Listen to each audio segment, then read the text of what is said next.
میں EFI گاڑیوں کے لیے کام کرنے کے لیے. اگر آپ کے پاس جی اسکین 2 نہیں تو آپ کوئی بھی لانچ لے سکتے ہیں, ہوٹل لے سکتے ہیں.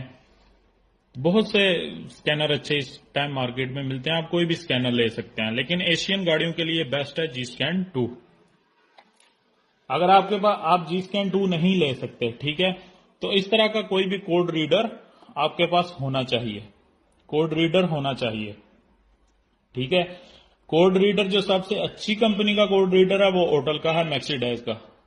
آج کل بہت ساری ڈیوائسز ایسی بھی ہیں جو موبائل کے اندر سافٹ ویئر ڈاؤن لوڈ کر کے اور آدمی یوز کرتے ہیں, وہ بھی آپ یوز کر سکتے ہیں. اور اس طرح کا جو ہے کوڈ ریڈر بھی آپ یوز کر سکتے ہیں. مطلب اگر آپ کو کوڈ کا پتا ہوگا گاڑی کے اندر کیا کوڈ ہے, آپ سکین کر لیں گے, اس کے بعد پھر اس کوڈ پہ آپ کام کر سکتے ہیں. اس لیے یا آپ کے پاس سکینر ہو, اگر اچھا سکینر نہیں تو کوئی نہ کوئی